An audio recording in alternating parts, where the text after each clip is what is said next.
قرآن پاک کی وہ آیتیں جس میں رب کریم نے مومنوں سے براہ راست بات کی ہے، مسلمانوں سے براہ راست بات کی ہے، اور فرمایا یا ایھا الذین آمنو، اے ایمان والو۔ وہ ہم نے انشاءاللہ سیریز کو لے کے چلنا ہے، اور ہم نے اس بیان کا یا اس ٹاپک کا نام رکھا ہے قرآن کی باتیں۔ تو پہلی آیت ہم کور کر چکے تھے جس میں نبی پاک علیہ الصلوۃ والسلام کی شان بڑے شاندار انداز میں، سورہ بقرہ کی وہ آیت تھی جس میں ہمیں یہ بتایا گیا تھا کہ اے ایمان والو، پیارے آقا سے بات کیسے کرنی ہے، ان کو راعنا نہیں کہنا، ان کو انظرنا کہنا ہے۔ آج جو ہم نے آیت پڑھنی ہے، قرآن پاک کی جس آیت کو سمجھنا ہے، یہ بھی قرآن پاک کی سورہ بقرہ کی آیت ہے، پارہ نمبر 2 ہے اور آیت نمبر 153 ہے۔ بیوٹیفل آیت and so many good lessons from that آیت۔ اب وہ آیت کون سی ہے؟ بسم اللہ الرحمن الرحیم، یا ایھا الذین آمنوا استعینوا بالصبر والصلاۃ ان اللہ مع الصابرین۔ ترجمہ اس کا کیا ہے؟ اے ایمان والو، صبر اور نماز سے مدد مانگو، بے شک اللہ صابروں کے ساتھ ہے۔ اب یہاں بہت خوبصورت باتیں ہمیں سیکھنی ہیں کہ صبر اور نماز سے مدد مانگو۔ قرآن ہمیں راستہ بتا رہا ہے کہ آپ کو ہیلپ چاہیے تو صبر اور نماز کے ذریعے آپ نے ہیلپ لینی ہے۔ اب اس کا مطلب یہ ہوا کہ عبادات کی ادائیگی، گناہوں سے رکنے اور نفسانی خواہشات پورا نہ کرنے پر صبر کیا جائے۔ اور نماز چونکہ تمام عبادات کی اصل ہے، اہل ایمان کی معراج ہے، اللہ اور بندے کے درمیان ایک بیوٹیفل کانٹیکٹ ہے، تو اس لیے اس سے بھی مدد طلب کرنے کا حکم دیا گیا ہے۔ یہ بھی یاد رہے کہ بدن پر باطنی اعمال میں سب سے سخت صبر ہے اور ظاہری اعمال میں سب سے مشکل نماز ہے۔ یہ بڑی اہم بات ہے۔ کچھ اعمال وہ ہیں جن کا تعلق دل سے ہوتا ہے، انسائٹ ہوتا ہے۔ انسائٹ اعمال میں سب سے مشکل کام کیا ہے؟ صبر کرنا۔ اور ظاہری عبادتوں میں، جسمانی عبادتوں میں سب سے مشکل کام کیا ہے؟ نماز پڑھنا۔ تو یہ دو اہم کام دیے گئے کہ صبر اور نماز سے مدد چاہو۔ اچھا، اب ہم دیکھتے ہیں کہ صبر اور نماز سے مدد ملتی کیسے ہے، اور سرکار دو عالم صلی اللہ تعالی علیہ وسلم کا اس میں کیا معمول تھا، اب ذرا سنیے گا۔ اب نبی پاک علیہ الصلوۃ والسلام کا یہی معمول تھا۔ حضرت حذیفہ رضی اللہ تعالیٰ عنہ فرماتے ہیں، نبی کریم علیہ الصلوۃ والسلام کو جب کوئی سخت مہم پیش آتی تو آپ علیہ الصلوۃ والسلام نماز میں مشغول ہو جاتے۔ جب میں خود اس آیت کی کچھ دنوں پہلے تیاری کر رہا تھا تو بڑا ایک نیا، کہتے ہیں نا، نیا باب آنکھوں کے سامنے کھلا کہ یقیناً جب ہم پرابلم میں آتے ہیں ہم دعا بھی کرتے ہیں، ہم لوگوں سے بھی کہتے ہیں، مگر کیا ڈائریکٹلی ہم نماز کی طرف جاتے ہیں؟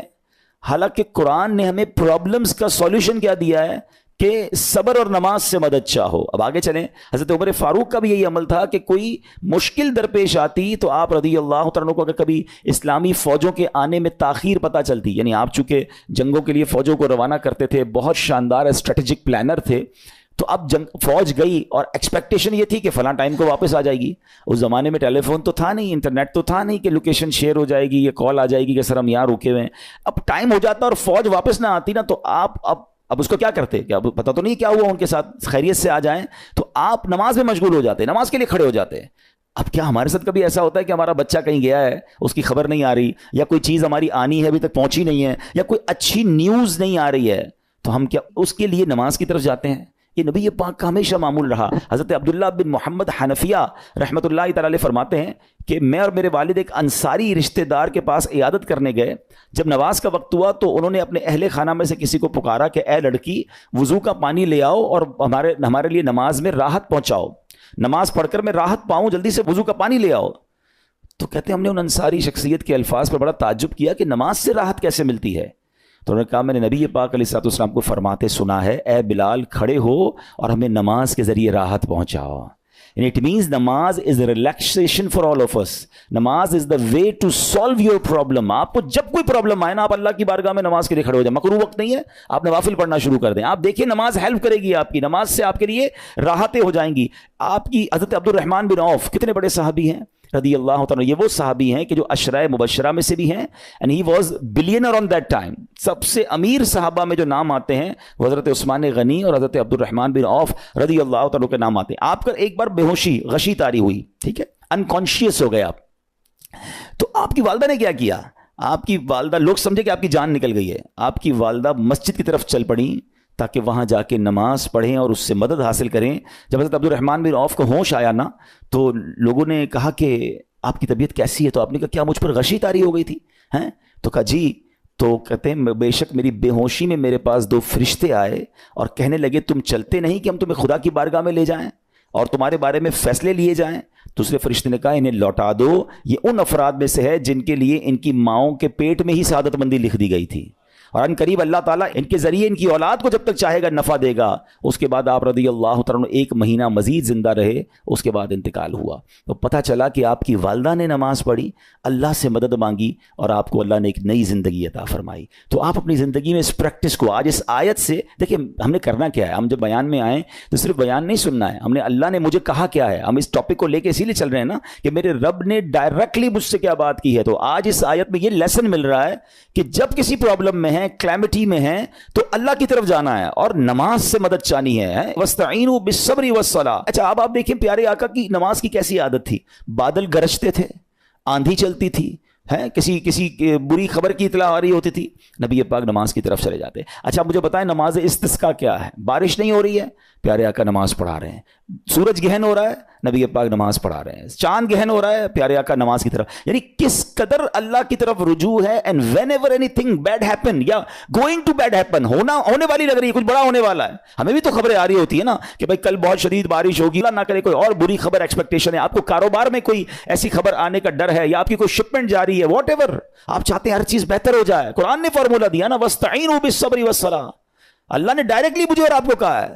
تو from now on words make your practice کہ میں نے انشاءاللہ نماز سے مدد لینی ہے. اور آپ اپنی آنکھوں سے دیکھیں گے اور آپ اللہ سے عرض بھی کریں کہ اللہ تو نہیں قرآن میں کہا ہے مدد لے, میں نے کھڑا ہو گیا نماز کے لیے.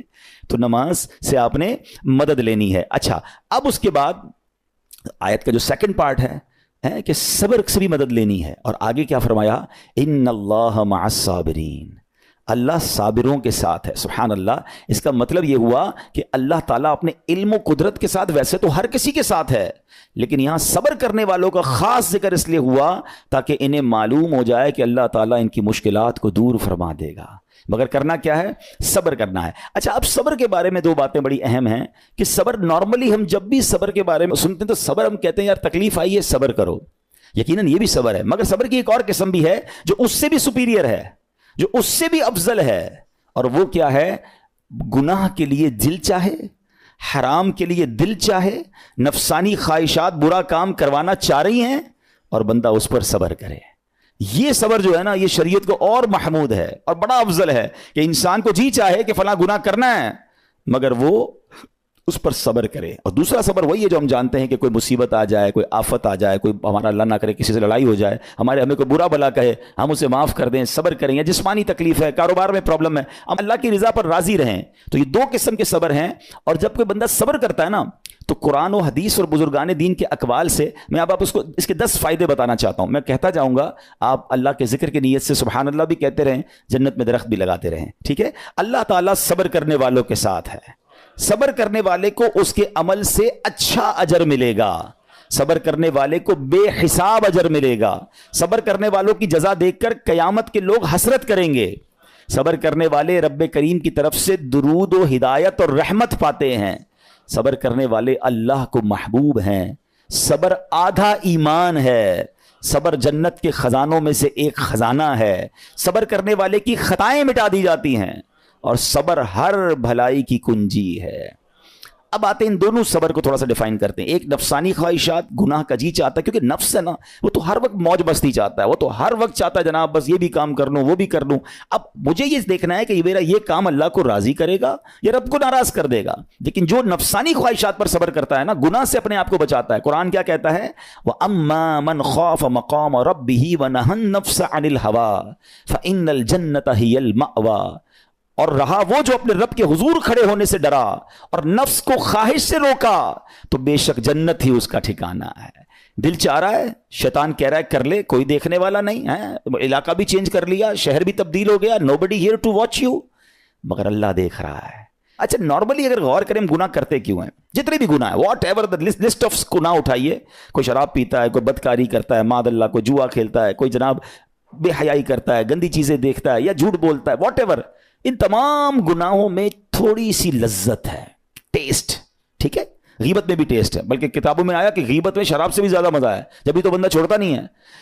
اچھا لیکن یہ تمام ٹیسٹ میں ایک بڑی اہم بات اب میں کہنے جا رہا ہوں. یہ بزرگ نے بڑی کمال کی ون لائنر ہمیں دے دیا ہے. وہ کہتے ہیں کبھی بھی لذت کے لیے گناہ مت کرنا, کیونکہ لذت ختم ہو جائے گی, گناہ کا جواب اور پنشمنٹ باقی رہ جائے گی.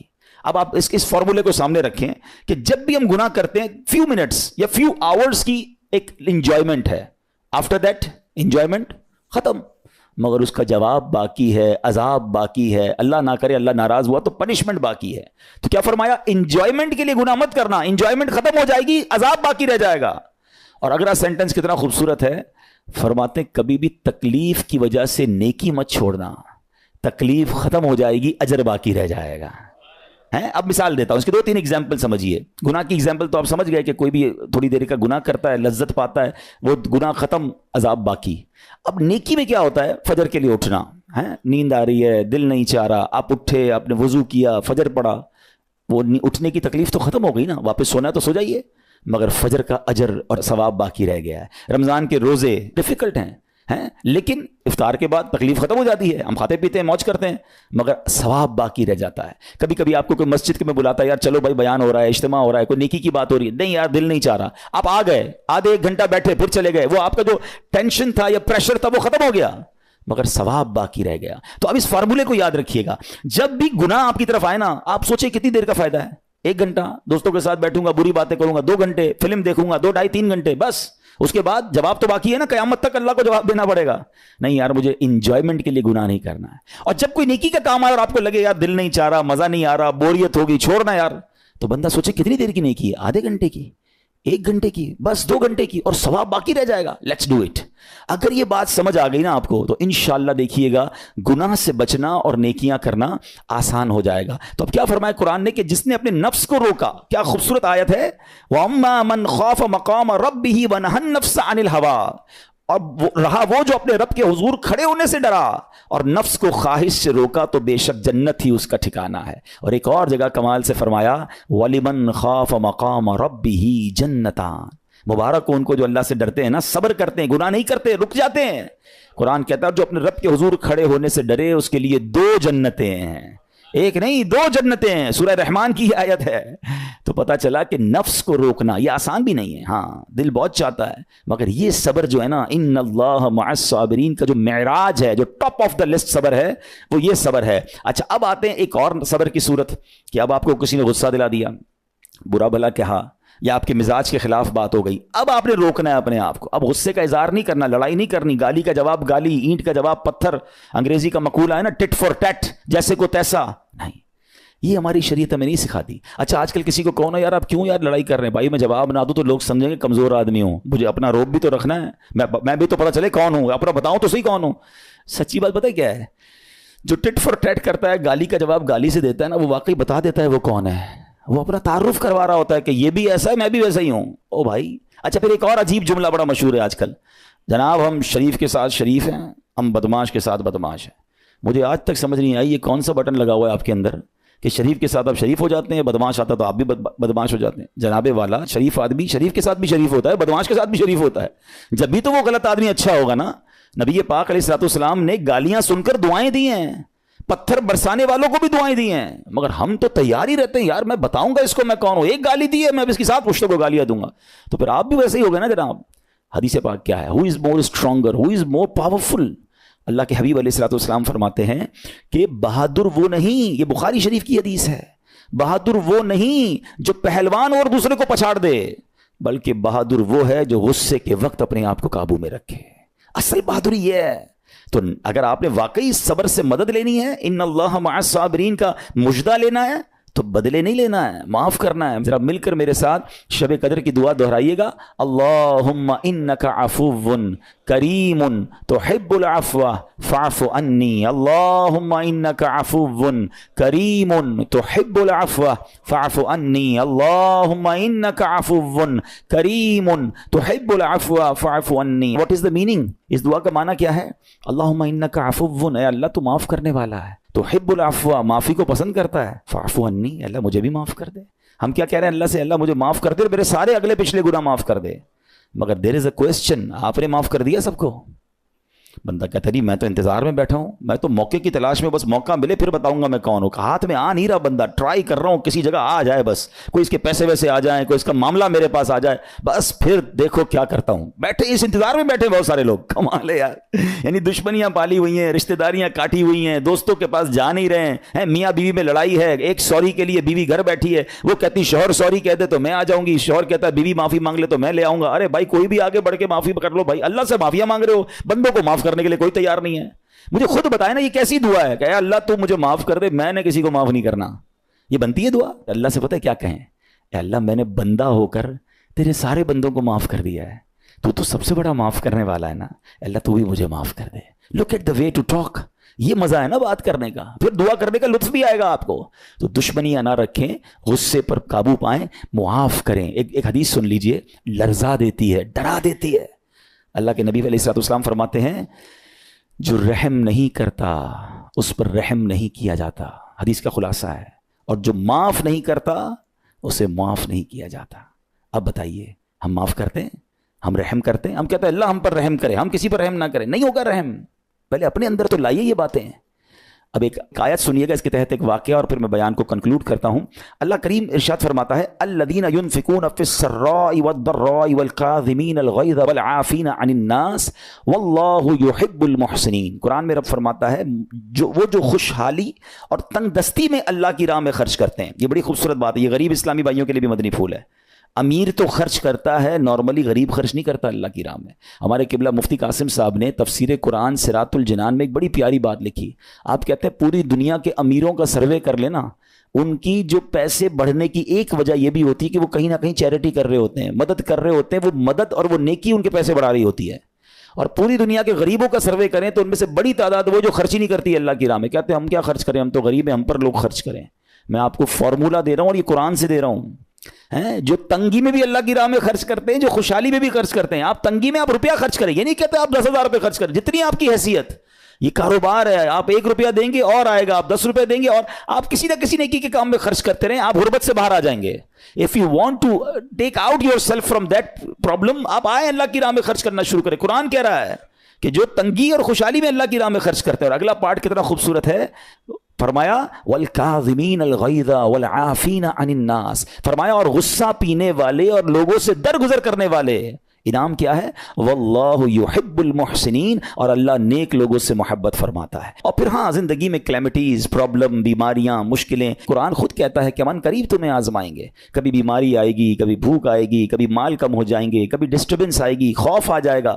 تو بی ریڈی فار دیٹ, صبر کرنا ہے, کیونکہ اللہ نے فرمایا وبشر الصابرین, صبر کرنے والوں کے لیے خوشخبری ہے. تو اللہ کرے کہ یہ بات ہمیں سمجھ آ جائے اور ہم اس آیت پر عمل کرنے والے بن جائیں تو زندگی بڑی آسان ہو جائے گی. یہاں ایک میں عقیدے کی بات بھی کلیریفائی کر دوں. کچھ لوگوں کو بعض اوقات کنفیوژن ہوتی ہے یا لوگ کنفیوژن کریٹ کرتے ہیں. مجھے ایک بات بتائیے گا کہ اللہ کیا کہہ رہا ہے, وَاسْتَعِينُوا بِالصَّبْرِ وَالصَّلَاةِ, اے ایمان والو صبر سے اور نماز سے مدد چاہو. کیا صبر اور نماز خدا ہیں؟ بتائیے, نہیں ہے نا, اللہ تو نہیں ہے. ہم صبر اور نماز کی عبادت تو نہیں کرتے. تو جب قرآن کہہ رہا ہے کہ صبر اور نماز سے مدد مانگو, تو غیر اللہ سے مدد مانگنے کا درس تو ہمیں قرآن دے رہا ہے.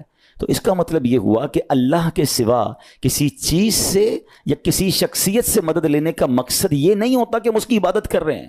اگر آج کے دور میں کوئی اللہ کے نبی سے کہتا ہے کہ یا رسول اللہ انظر حالنا, یا بھر دو جولی میری یا رسول اللہ, تو یہاں کوئی شرک کی بات نہیں ہے. کیوں کہ یہاں یہ نیت نہیں ہے کہ ہم ان کو خدا مان رہے ہیں, یا یہ بھی نیت نہیں ہے. ایک بات, ایک عقیدہ کلیئر کر دیتا ہوں. پوری دنیا میں عاشقان رسول کا یہی عقیدہ ہے کہ کوئی نبی, کوئی صحابی, کوئی ولی اپنی طرف سے کسی کو کچھ نہیں دے سکتا. وہ سب رب کے محتاج ہیں, اللہ کسی کا محتاج نہیں ہے. جو اللہ کا ہے وہ اس کا اپنا ہے. ہاں اللہ نے اپنے مخصوص بندوں کو کچھ عطائیں کی ہوئی ہیں, کچھ پاورز دیے ہوئے ہیں, وہ اللہ کی عطا سے اگر کسی کو تقسیم کرتے ہیں تو اس میں کوئی پرابلم نہیں ہے. قرآن کہہ رہا ہے اے ایمان والو صبر اور نماز سے مدد چاہو. یہاں ایک اور بات سمجھنی ہے. دنیاوی طور پہ بھی کیا ہوتا ہے کہ آپ کسی باس ہوتا ہے, اپنے کسی مینیجر کو پاور آف اٹارنی دے دیتا ہے کہ یہ تمہارے پاس اس پراپرٹی کا پاور ہے, تمہارے پاس فلاں چیز کا پاور ہے. وہ اس پاور کے بہاف پر وہ کام کر دیتا ہے, مگر کوئی یہ نہیں کہتا کہ he is the owner. Actually he have attorney, he have power of attorney. بالکل ہمارا بھی عقیدہ یہ ہے کہ اللہ نے اپنے کچھ مخصوص بندوں کو, اپنے پیاروں کو کچھ اختیارات عطا فرمائے ہیں, اور جب وہ ان اختیارات پر عمل کرتے ہیں تو ایکچولی وہ اللہ ہی کی عطا ہے. ہاں دنیا میں اگر کوئی یہ سمجھتا ہے کہ کوئی شخصیت یا کوئی بزرگ یا کوئی اللہ والے اپنی طرف سے دیتے ہیں, رب کا اس میں کوئی دخل نہیں, تو یہ شرک ہے, یہ بات درست نہیں ہے. ہمارا سب کا عقیدہ یہ ہے کہ جو کچھ دنیا میں اگر کسی ولی نبی صحابی کے پاس ہے وہ رب کا دیا ہوا ہے, رب کی عطا ہے, رب ان کو دیتا ہے, رب کو کوئی نہیں دیتا. رب کے پاس جو کچھ ہے وہ اس کا اپنا ہے. تو یہ کانسیپٹ بھی کلیئر ہوتا ہے قرآن پاک کی اس آیت سے.